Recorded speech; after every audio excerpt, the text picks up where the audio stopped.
नमस्कार, मैं नीलू जसरा। पिछले वीडियोस में मैंने अपनी एक लंग डिज़ीज़ के बारे में ज़िक्र किया है, उसी के लिए वीडियोस बनाए थे। उसी की अगली कड़ी के साथ मैं हाज़िर हूँ।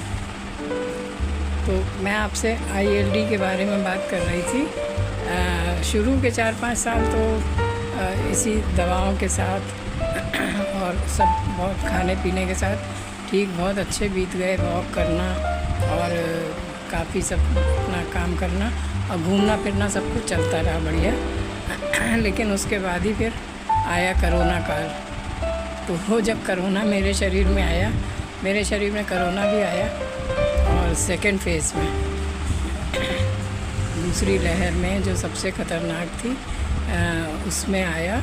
और कोरोना जो काम करता है फेफड़े में, वहाँ तो मेरे फेफड़े में तो ऑलरेडी फैक्ट्री लगी हुई थी वहाँ तो लेकिन खैर महादेव की कृपा से उसको भी पार कर लिया और सब कुछ चलता रहा ठीक ठाक। उसके बाद धीरे धीरे सभी के शरीर को, जिनको भी कोरोना हुआ उनके शरीर को नुकसान तो पहुँचा ही, और मेरे शरीर को जाहिर सी बात है कि पहुँचना ही था। बल्कि मैंने डॉक्टर से ये भी पूछा कि जिन लोगों को कोरोना में ये चीज़ हुई है उनको भी स्टेरॉइड वगैरह दी जाती थी, तो उनके भी ये फाइब्रोसिस हो जाता था, हो गया था, तो वो ठीक होता है या क्या मतलब, और मेरे भी हुआ था, तो इसमें और उसमें क्या फ़र्क है। तो उन्होंने कहा कि जो मतलब आपको तो ये बीमारी है, तो आपका नहीं ठीक होगा, आपको जो हो गया वो हो गया, मतलब उसमें भी बढ़ोतरी जो हो गई है वो अब ठीक नहीं होगी, लेकिन जो और लोगों को हुआ है उनका बिल्कुल क्लीन हो जाएगा। तो ये एक बहुत अच्छी बात भी पता चली कि बाकी सबको ये नुकसान नहीं हुआ। तो उस चक्कर में थोड़ा सा हमारा बढ़ा ही होगा, ज़रूर बढ़ा होगा। धीरे धीरे अपनी शारीरिक जो ताकत होती है वो भी थोड़ी सी कम तो हो ही जाती है, तो उसमें फिर ऑक्सीजन की भी कमी रहने लगी। शुरू में तो इतनी ज़्यादा नहीं थी, लेकिन धीरे धीरे करके, क्योंकि लंग्स सिकुड़ने लगते हैं, स्टिफनेस आ जाती है उसमें, तो ऑक्सीजन को एब्ज़ॉर्ब करने की शक्ति कम होती जाती है। तो इसलिए मुझे फिर पोर्टेबल सिलेंडर रखना पड़ा, जो ज़रूरी है कि अगर हम कहीं जाएं बाहर तो उसको लेके जा सकें।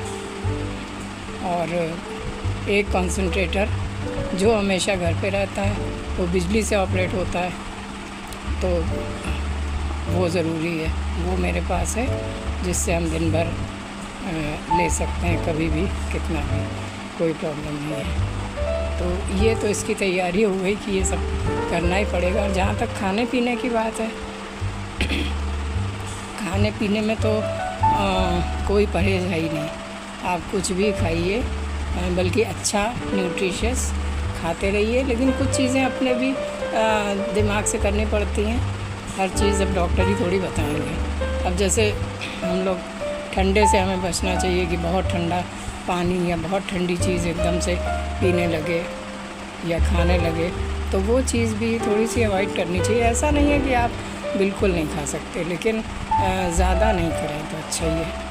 और बहुत खट्टी चीज़ें, इस तरह की चीज़ें, दही है जैसे, जबकि मुझे दही बहुत पसंद है और हम खाते भी हैं, ऐसा नहीं, लेकिन इन चीज़ों से थोड़ा सा बच के रहें तो ज़्यादा अच्छा है। और लेकिन मेन चीज़ इसमें यही है कि आप बहुत धूल और फाइन डस्ट, जहाँ बहुत पत्थर कट रहे हैं ये सब, और बर्ड्स वगैरह, इन सब से दूर रहें तो ज़्यादा अच्छा है। और भीड़ में भी पॉल्यूशन का भी डर रहता है, क्योंकि पॉल्यूशन से ही हुआ ही है, पता नहीं किसको किससे हो जाए। तो थोड़ा सा मतलब जिनको है उनको इन सब चीज़ों का परहेज़ रखना चाहिए। और बाकी जो लोग ठीक हैं वो तो हैं, लेकिन वो भी अगर इन सब चीज़ों से बच के रहेंगे तो उनको भी अच्छा रहेगा। तो जैसे बहुत डस्ट है, तो आमतौर पे लोग अब कहाँ जो है इतना हो पाता है कि आप हर समय मास्क लगा के घूम रहे हैं, लेकिन जहाँ बहुत डस्ट है अगर लगा लें तो अच्छी बात है, सभी के लिए अच्छा है। और बाकी कभी कभी ऐसा नहीं है कि कोई इतने सालों में आपको कभी कोई डिप्रेशन नहीं होगा। डिप्रेशन भी महसूस होता है, लेकिन फिर जब कुछ लोगों को देखो, जैसे मुझे संगीत का बहुत शौक़ है, तो इस इंटेंशन से तो नहीं, लेकिन हम देखते रहते हैं वीडियोज़ या वो, तो मैंने जैसे महान सितार वादक पंडित रविशंकर जी का वीडियो देखा।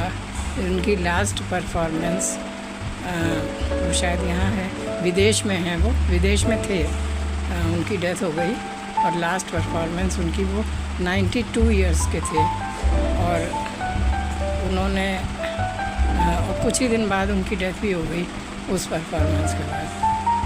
तो उसको अगर आप लोग देखें तो बहुत आप लोगों को हौसला मिलेगा और बहुत अच्छा लगेगा। संगीत तो है ही ऐसी चीज़। और उस परफॉर्मेंस पे भी उनके ऑक्सीजन लगी हुई है, और वो 92 इयर्स ओल्ड हैं, वो बिजली की तरह हाथ चल रहे हैं उनके सितार पर। तो ये सब चीज़ें अपनी इच्छा शक्ति और इन सब चीज़ों को बनाए रखना चाहिए, और खूब खुश रहना चाहिए। खुश रहेंगे तो बाकी आसपास भी सब तरफ खुशी दिखाई देगी आपको। और इस तरह से थोड़ा सा मेडिटेशन भी करिए, और उससे भी बहुत अच्छा रहता है। कुछ मिनट करिए, जो जितना हो पाए जो चीज़ वो ही करनी चाहिए। ये नहीं कि आप 1 घंटा बैठ गए, वो चीज़ पॉसिबल नहीं है। जो चीज़ पॉसिबल नहीं है वो मत करिए। बहुत सी चीज़ें हैं, अपना काम में मन लगाइए, अच्छे से रहिए, लोगों से मिलिए जुलिए, बिल्कुल नॉर्मल ज़िंदगी, बहुत अच्छा लगता है, उसमें कोई दिक्कत है ही नहीं। और आराम से रहिए, खुश रहिए, मस्त रहिए, और इसी तरह स्वस्थ रहिए, और खूब हंसिए, असली में हंसिए। जैसे योगा में हम लोग हास्यासन करते हैं, तो उससे ब्लड सर्कुलेशन और थ्रोट और चेस्ट, इन सब को फ़ायदा तो मिलता ही है। लेकिन अगर हम अंदर से हंसते हैं, असली हंसी हंसते हैं, तो उससे जो केमिकल्स बनते होंगे बॉडी में, वो उसका असर तो अलग ही है। तो इस चीज़ को मत भूलिए। यही मेरी सबसे प्रार्थना भी है, और सबसे रिक्वेस्ट है कि खूब खुश रहिए, बढ़िया रहिए, और जो भी जानकारी से आपको कुछ फ़ायदा मिल सके तो प्लीज़ उसको उठाइए। Thank you.